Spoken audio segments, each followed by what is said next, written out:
আসসালামু আলাইকুম বন্ধুরা, আপনারা সবাই কেমন আছেন? যার যার অবস্থান থেকে ভালো আছেন।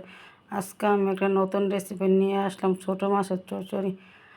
এইগুলো দেখেন, আমি মাছগুলো একটা একটা করে কেটে নেব। যারা আমার চ্যানেলে অলরেডি নতুন বন্ধু আছেন, চ্যানেলটি সাবস্ক্রাইব করেন না, চ্যানেলটি সাবস্ক্রাইব করে দেবেন।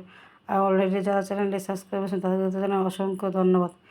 ভিডিওটি দেখতে দেখতে যারা এই পর্যন্ত চলে এসেছেন, একটা লাইক দিয়ে ভিডিও কন্টিনিউ করবেন, ফুল ওয়াচ করে দেখে নেবেন। দেখেন, আমি কথা বলতে বলতে মাছগুলো কাটা হয়েছে। এবার চুলাতে ফ্রাই প্যান বসিয়ে দিয়ে দিলাম সরিষার তেল। তেলটা গরম হয়ে গেছে, এবার দিয়ে দিলাম পেঁয়াজ কুচি। এবার দিয়ে দিলাম কয়েকটা কাঁচামরিচ।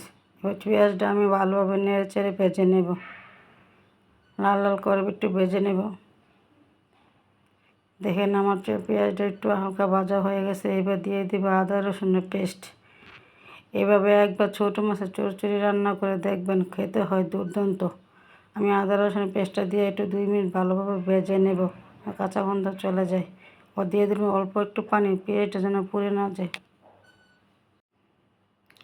এবার দিয়ে দিলাম হলুদ গুঁড়া, মরিচ গুঁড়া, ধনিয়ার গুঁড়া, জিরার গুঁড়া আর পরিমাণ মতো লবণ দিয়ে এবার ভালোভাবে নেড়ে চেড়ে মশলাটা 2 মিনিট কষিয়ে নেব। মশলাটা যত কষানো হবে খেতে হয় তত দুর্দান্ত হবে। এবার আমি মশলা কষানো হয়ে গেছে, দিয়ে দেবো মাছগুলো দিয়ে আমি আস্তে আস্তে নেড়ে চেড়ে দেবো। ছোটো মাছ বারবার নেড়ে চেড়ে দিলে ভেঙে যেতে পারে, আস্তে আস্তে নেড়ে চেড়ে দেবো। এবার ঢাকনা দিয়ে ঢেকে দেব। এবার ঢাকনা খুলে আবার একটু নেড়ে চেড়ে দেবো, আস্তে আস্তে নাড়বো, মাছটি যেন ভেঙে না যায়। জোরে নাড়লে মাছগুলো ভেঙে যাবে।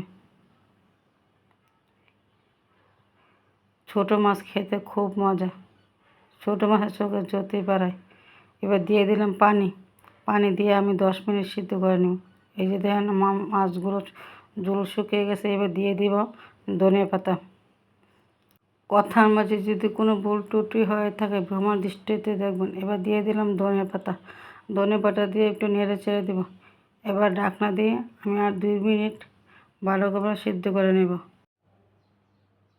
রান্নাটা আমার হয়ে গেছে, এবার নামিয়ে নেব।